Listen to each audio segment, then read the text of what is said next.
brought my whiteboard out because it would be nice to kind of review a little bit of stuff, and maybe in that review some questions can come up, because today's practice and then next week's practice I wanted to really like consolidate what we've been learning and what has like landed, and that in that consolidation process, because a lot of the people that are on the online platform for Bhuta Yoga are coming on the retreat. There's some of you guys who are watching the recording are not coming on the retreat, but this will also be, I think, useful. So yeah, like I'm hoping that this is like a nice just discussion and review, and I have my awesome little whiteboard here. Hi! In the Excuse me, I temple. gotta get a gas delivery real quick. I'll be right back. Okay. So where I want to start, I guess. Yeah, this will be a good place to start, because this is the framework, right, of our approach. And I'm just gonna go like this. I'm gonna do the six chakras and the 5 elements. So we have Agya, which is the realm of light. Can you see that on the board there, or is that too indistinct? I mean, I'm on my phone, so it's a little hard. Oh, okay. So let me just go like this. Here's a 6, 5, 4, 3, 2, 1. So we have these 6 levels of development, right? Boom. And this is the map of Samkhya. Samkhya being the metaphysical framework of yoga and of tantra. So I'll just say that this is the map of Samkhya. And I really like to, I start really general, and then we go more into the refinement and the details, because if we think about it, this map has existed for thousands of years, right? And so it has been refined and innovated upon and adapted. And what Bhuta Yoga is basically a modern interpretation and a modern adaptation of this map.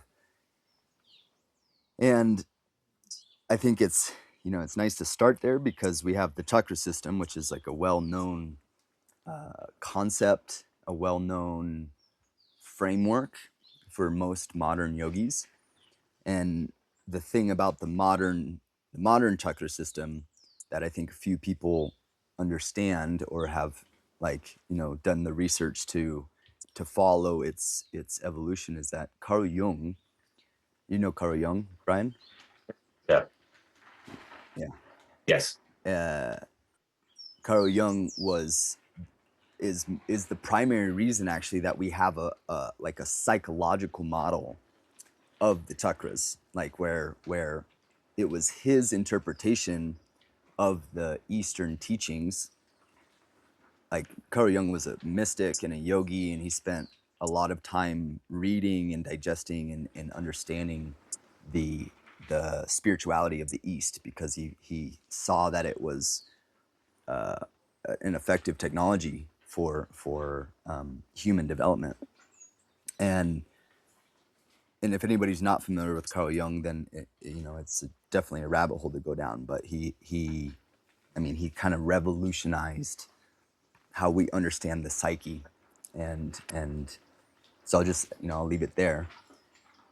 But what Carl Jung did that we still use today is he psychologized this model of the chakras, and to some degree we do that with Bhuta Yoga. Psychologize meaning like each energetic center, and chakra means wheel in Sanskrit. The translation means wheel, but each energetic center is like a realm of perception, but also a realm of psychology, of a realm of how we experience the world. And I don't know how else to simplify that other than pointing to Carl Jung kind of simplified in a way what is actually a really, really difficult to understand concept in the Western mind, from the Western mind. And the reason I say it's difficult to understand is because the chakras were not psychologized. They were processes, and they pointed to practices and processes that helped us as individuals and practitioners of yoga to notice where energy is flowing, like where it's consolidated, right? And this goes back to when Tantra first created the map of the subtle body and the map of the chakras and the map of the nadis, right? These are tantric concepts. In that they were first talked about in tantric scripture, somewhere around 700 AD. I can't remember the exact name of the tantra. I think the Kalanarva Tantra or something like that. But basically, we see the revelation of the chakras, and then in the 20th century with Carl Jung, he revealed like the psychological model of them, and then we see the rainbow, the colors of the rainbow: red, yellow, orange, green. That's all Western. That's a whole Western adaptation. Those are not the actual colors according to the original scriptures. So it's unrelated. In the notes and the chakras and all this stuff, this is all modern interpretations and super impositions, which is fine. Like there's nothing wrong with that. Just wanting to go back to what the source says. So, we have this map, and we have the bhūtas, right? The different elements, and each element corresponds to a aspect of reality and a part of our sense perception, because we have 5 senses, right? We have smell, we have taste, we have sight, we have touch, and we have hearing. And then we have a 6th sense, which is, we could say that the 6th sense is intuition or insight, which is this is the realm of the intuition and the insight, the third eye, right? Where information that is beyond the senses is received here. And, we'll work through these levels of subtlety, the densest being earth, and then the most subtle being light, infinitely subtle. So again, this is all review, but maybe this helps some things land more. And so we have the densest at the bottom, at the tailbone. So if this is the spine, this is the root at the base, and then this is the third eye up here. And so I'm just gonna, 1, 2, 3, 4, 5, 6. I'm gonna put third eye, and then throat, and then heart, solar plexus. And I find it so fascinating that we call it the solar plexus, because that's those are English words, but the solar plexus is the energetic hub of the body, and this corresponds to the lower dantian in Chinese energy medicine, and the khandha in tantric subtle body physiology. The khandha is the name. Khandha means bulb, and the khandha is the name given to this energetic hub. Also, Manipura chakra is closely associated with the khandha, and sometimes we can see them synonymously. But then, we get to the English language, and we're like, oh, it's the solar plexus. It's the solar, right? Sun. It's just super fascinating. And then we have the sacral chakra. And then we have the root, right? The tailbone. So the and the interpretation of this whole system of science, right, spiritual science, is that the light descends to become form. That from, because we have to have we base our spiritual path on the assumption that there is a question of basically, how did anything become, right? This is like, we go into kind of ontology, right? Like the science of being, the understanding of like, why is anything here, and from what, and how did things become? And I think that this is a nice place to kind of begin with the inquiry, is because if we look at the fundamental aspect of reality, of how things become, it helps us understand of how things become as they are in our life, right? Because we are mirrors of the cosmic function and the cosmic pattern. And in that way, it's not just like a conceptual map of just concepts and things like that, but like actually trying to think about how a thought, how, just what we were talking about with the project, if you have like an inspiration or an idea to do something, how does that become the thing? Like this is super practical stuff. Like I like to call it practical magic, because it's like, we're just looking at the steps of manifestation. And so in Samkhya, which Samkhya means to count, or it's a system of enumeration, because it breaks everything down into its fundamental nature. The elements are not like chemicals. They're not, they don't exist on the elemental table. They are the principles, right? So earth represents things that have solid, like basically a solid state of matter. You can think of that as earth. And then the liquid state of matter is water. And then the gaseous state of matter is air. And the transition from one state to another requires what? Fire, right? Transformation, right? Heat being put into a system, change once it reaches its melting point, I guess. I think different chemicals have different melting points. That's the result of heat going into the system, which is the element of fire, right there, the solar plexus. And then you have the matrix in which everything exists. So, as I was saying, the light, right, the consciousness, the infinite, the thing that is beyond our conception, enters and descends, and in the physical body, it's said to descend through the crown of the head, right? And at birth, as a baby, we have a soft point here, right there at the fontanel, that starts to seal, and then the sutures of the skull actually join together, and we have a suture point there at the crown of the head that's basically two different bones of the cranium creating a seal, but there's a suture point there. It's like a little crack, so it's not one continuous bone, and that suture point remains slightly open, because we all are fed the light through life, right? And that's the the story of Jesus and the Immaculate Conception, right, of Mother Mary receiving the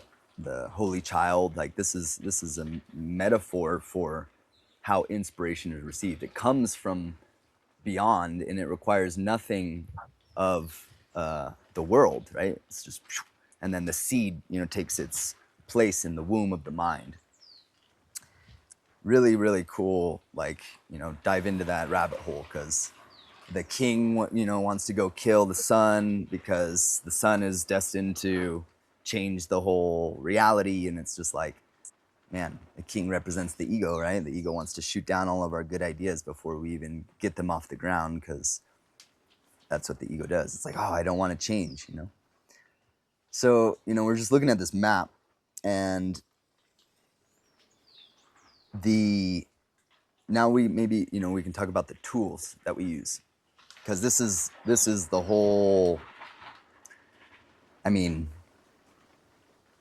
having this like map for me has been a game changer in understanding how to be precise and effective in my spiritual practice, because it can be really easy, I think, maybe you can relate to fall into like the trap of not really understanding what to do, you know, like when it comes to practicing. It's like, well, what should I practice? Like what and why?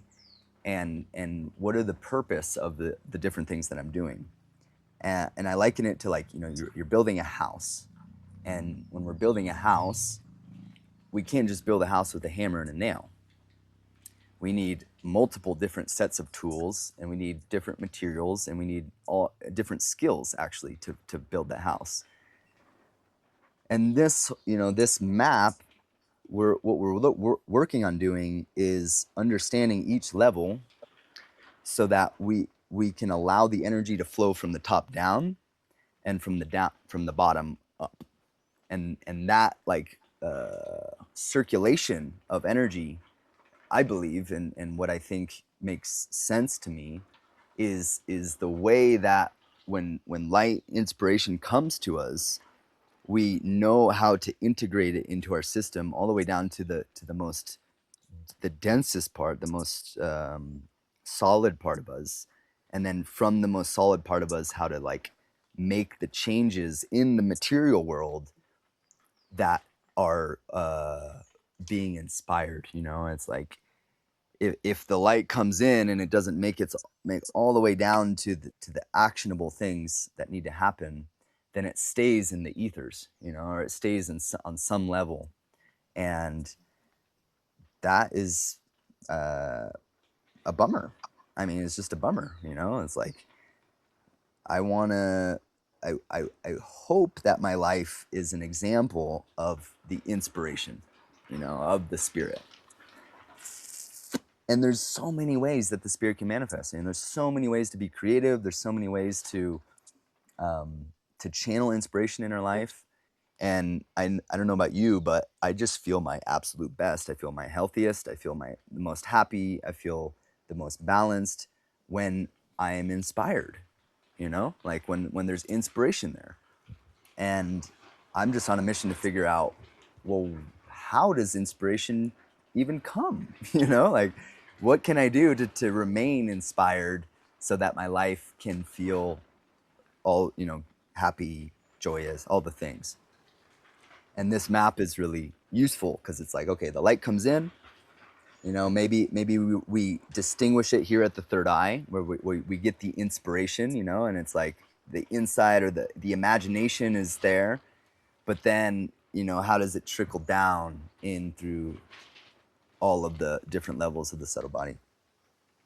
How are we doing so far? You guys with me? Yeah, awesome. So maybe we can get to the tools, because I do want to do some practice with you. And today we're going to focus on the element of space. So we'll have some nice seated, some pranayama and meditation just to like. Sorry if the wind is loud for you guys.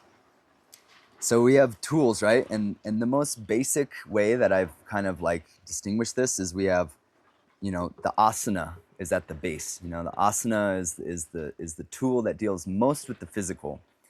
It's the physical structure, right? And sometimes the physical structure, oftentimes, is the slowest to change, which is why asana can be, you know, challenging. It's like we're moving against a lot of density and basically patterns in the body that have been held for a really long time. And, you know, we develop a posture based on the repetition over years, decades, that hold the body in that posture. So it's like, you know, rocks are the postures of the earth, you know, and it takes so many years to create the rock. And then it's really hard to change the rock once the rock is formed. But it's possible, right? So we have the densest layer, and that's the asana. And then we have the movement, like the flow between. I like that. I like to think of that as like the vinyasa, and also the dynamic, just repetitive movements. You know, repetitive movements build heat, and adding heat to a system melts the structure that they're in. So that's the movement, right? The flow. And then we have the fire, and in the body, fire is the enzymatic activity, metabolism, because what enzymes do in the body is they speed up chemical reactions. I don't know if you guys remember that from science, but enzymes will increase the heat in the system, which causes the chemical reaction to speed up. And so without enzymes, we don't have fire, right? We don't have transformation. Of course, body heat, like, you know, these things that are related to that. We have the air, right? The breath and the circulation of the breath, which I think is, I kind of want to just a brief segue in looking at how all of these things kind of overlap. Like, you know, it's not like when we're doing asana, we're only working with the earth. We're predominantly working with the earth, but all the other levels are simultaneously present. We're just focusing on one, you know. So we have the principle of sthira at the earth, right, in the book or the material, and so on and so forth. We get to air, and it's like looking at the breath, you know, feeling how is air, the element of air, and not, you know, not just oxygen, but think about what are the qualities of air. Its nature is to expand and to move, right? It is a think of the wind on the earth that is just circulating. It doesn't want to be put in a box. You put it in a box and it will fill the space that it's in. So that's like, you know, the air. And I love that that's connected here to the heart and the lungs, because I feel like if we're balanced here in the heart, then our heart fills the space that we're in. You know, it's like we are experiencing ourselves in a circulatory relationship, I guess, like where energy is exchanged with our environment and back and forth. And that is what I feel in my body, is like experiencing an open heart. You know what I mean? And that corresponds to the vagus nerve on a level of physiology, because the ventral vagus nerve, which is the nerve that comes from the brainstem down into the body, is like we're discovering it's named the social nerve. You have the dorsal vagal, and then you have the ventral vagal. Ventral being the front, and the ventral vagal is the activation of the nervous system when there's an opening and there's safety in the front of our body, can actually be relaxed to allow information in. And if the ventral vagal complex is contracted, then the dorsal vagal, which is basically our stress response, it deactivates our capacity to be open in the front. It's really interesting. So this is all related to the heart and the air. And then moving up to the throat, right, we have the element of space, the sense of hearing, vibration, right? It's like the sound is something from nothing becoming. And the first sound of creation is the spark. It's like a rock hitting a rock, and there's a spark. And so yeah, I could go on and on and on about the mystical science of sound, but I want to talk a little bit briefly about because we were talking about the tools, right? So we have the asana, we have the vinyasa, we have the kriya. I like to identify kriya with the element of fire, because kriya increases metabolic activity in the body. Kriyas, traditionally speaking, were seen as purification exercises that prepare us for the state of yoga. Because what is the state of the yoga? It's the state of when all of the levels are integrated with one another and the energy can flow back and forth, right? It's not like we float up and get lost.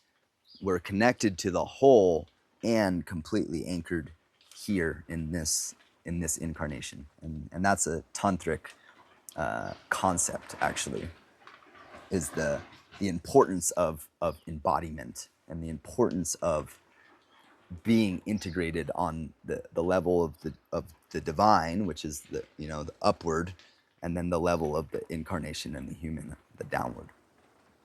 Shiva and Shakti. Yeah. Kriya, and then of course pranayama, right? A little bit more subtle. I distinguish Kriya and pranayama, although Kriyas appear to be pranayama because they're breathing exercises. Pranayama is a more subtle distinction of working with the breath, because we're starting to, instead of it being more of a mechanical activity that we do, right? Kriyas can be quite dynamic, can be dealing with blockages in the system. Kapalabhati, double breathing Kriya, Nali Kriya, these things are designed to increase heat, to move energy, to free obstructions in the body, so that when we get to the air element and we're doing like pranayama and things like nadi shodhana or spinal breathing, dealing with the rhythm of the breath can actually circulate freely through its channels. Pranayama, and then the throat, mantra, sound, right? The movement from the outer to the inner occurs here, because it's the sound that's the first iteration of the light into form. And it's like, if we follow the sound, I don't know if you have had an experience where you hit like a singing bowl, and then you follow the end of the singing bowl all the way into its apparent appearance. There's a point in which the sound, you cannot distinguish if the sound is still occurring or if it's silence. It's like, at what point does it actually stop? And the answer is, it doesn't really stop. It just goes from kinetic energy into potential energy. And this is just the physics of it. And once it's resting in a potential energy state, it's waiting to be struck again to then manifest as kinetic energy. And that's why anahata, the unstruck sound, that's what anahata means, the heart.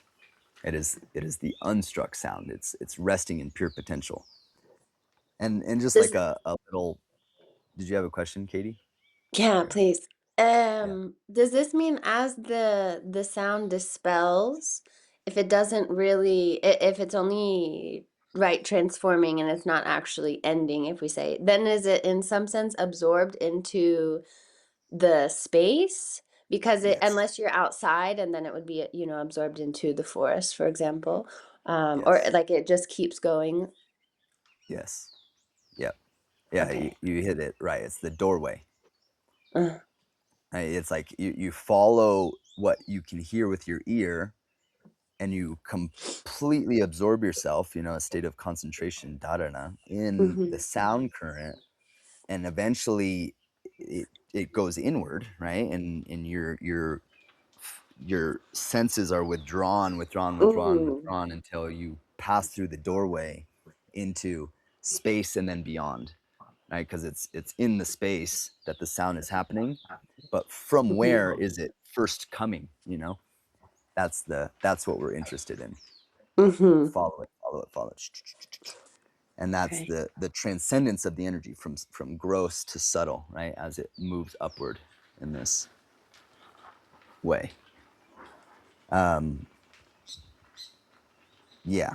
You guys ever experienced like in a sound journey where you can hear, like, I don't know how to explain it, angels singing, like different angelic divine sounds, or you're like, is that coming from the instrument? Do you know what I'm talking about? But it's happening in the space, because there's like, there's some sort of resonance or vibration that manifests those things, right? I don't know, it's just super interesting. So then from there, in when we produce that sound, ah is the sound at the base, oo is the sound at the chest, at the third eye, and then at the end of the because it's an M with a dot under it, which means that it's NG sound. It's not om. You don't close your lips. Om. If you don't close and you get the NG sound that vibrates the upper palate, which sends it opens this channel to go upward here. And it's a never-ending sound. Om, om, om, om. Kind of stops that. You see what I mean? So it's you hit the sound bowl and it's om.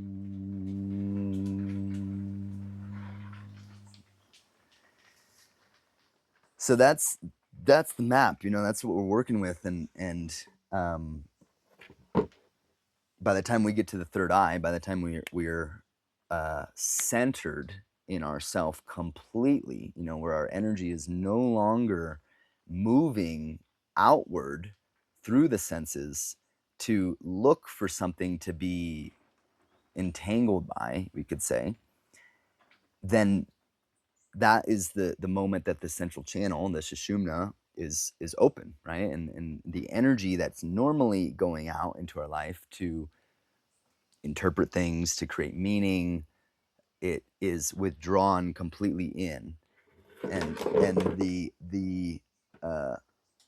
state of yoga, which is really just a description of what happens when we're no longer absorbed in the material world, and we're instead, our concentration is absorbed in the fundamental energy of the material world, what is underneath the material world. That, and we look at it like a ladder of subtlety to density. If our energy actually starts to go there, then we can behold and have darshan, right? Darshan means to see the light of the creator, the light that is coming into the crown of the head. And that's ultimately the relationship that we establish in our spiritual life and our spiritual practice, and however we call it. Yoga is a method of the movement of that energy to that place, and then tantra is the philosophy, you could say, of that process. So yeah, pretty cool review, I think. Is there any questions that you guys have, or do you want to get into some practicing?